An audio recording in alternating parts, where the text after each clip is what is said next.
اعوذ باللہ من الشیطان الرجیم بسم اللہ الرحمن الرحیم ولما برزوا لجالوت وجنوده قالوا ربنا افرغ علينا صبرا وثبت اقدامنا وانصرنا على القوم الكافرين صدق اللہ العظیم۔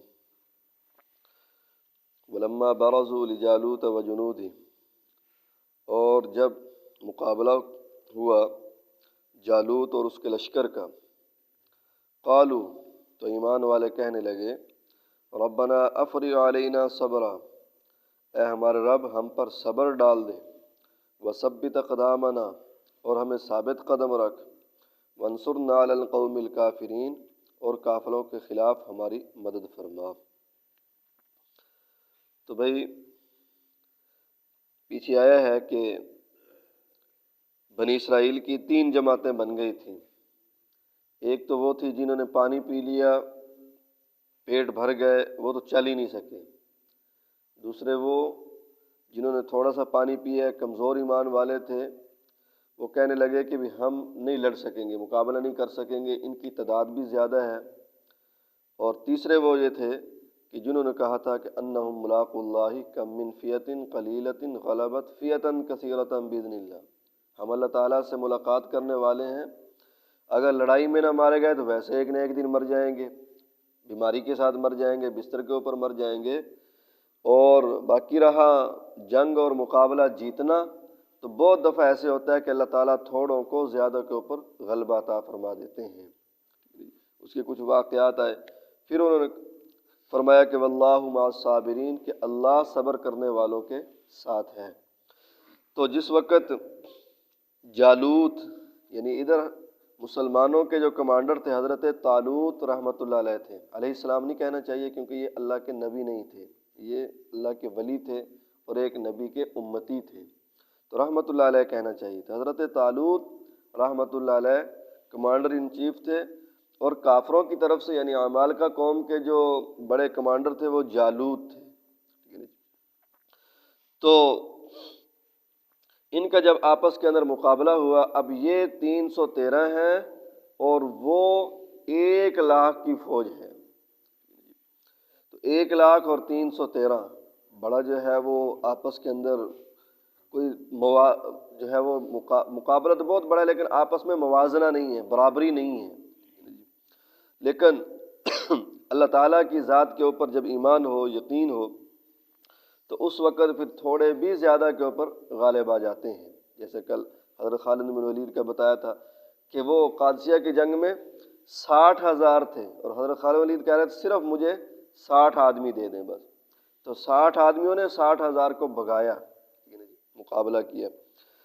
تو جب مقابلہ ہوا، آمنے سامنے ہوئے، تو اس وقت انہوں نے دعا مانگی، مسلمانوں نے کہا جی دعا مانگی۔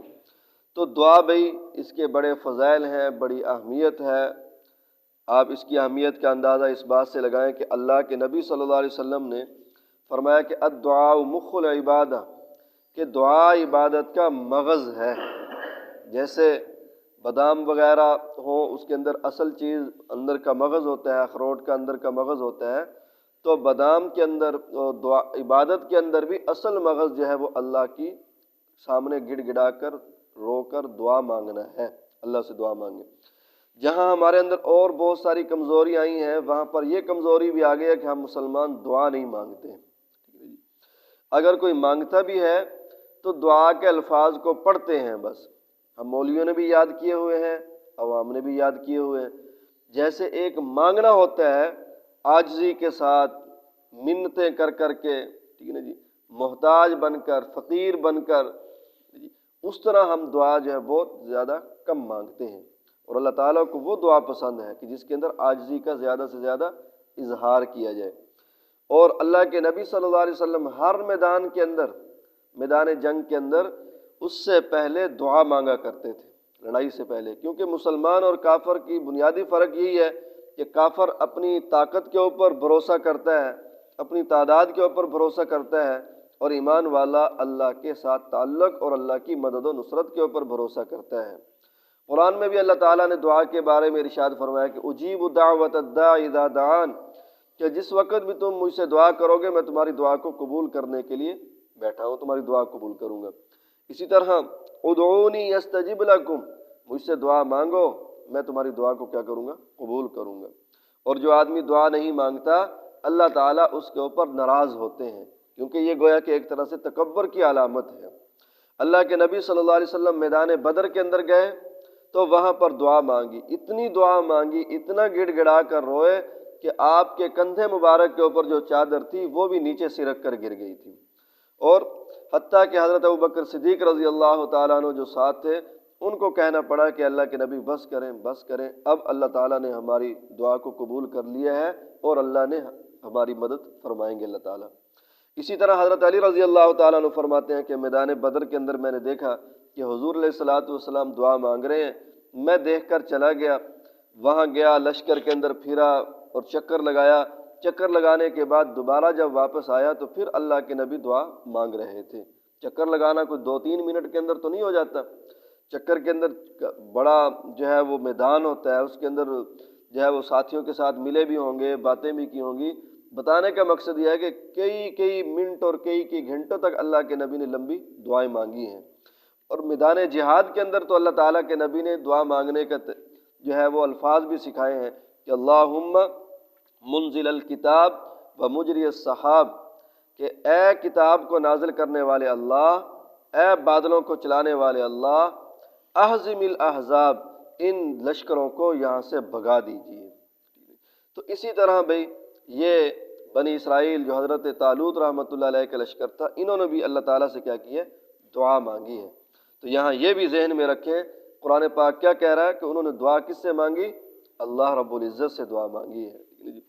کسی اور، حالانکہ اللہ کے نبی بھی تھے، ٹھیک ہے نا جی، اور اس لشکر کے اندر بھی اللہ کے نبی موجود تھے، لیکن مانگنے کا جو ہے کہ بھی مانگا ہے وہ اللہ رب العزت سے مانگا ہے۔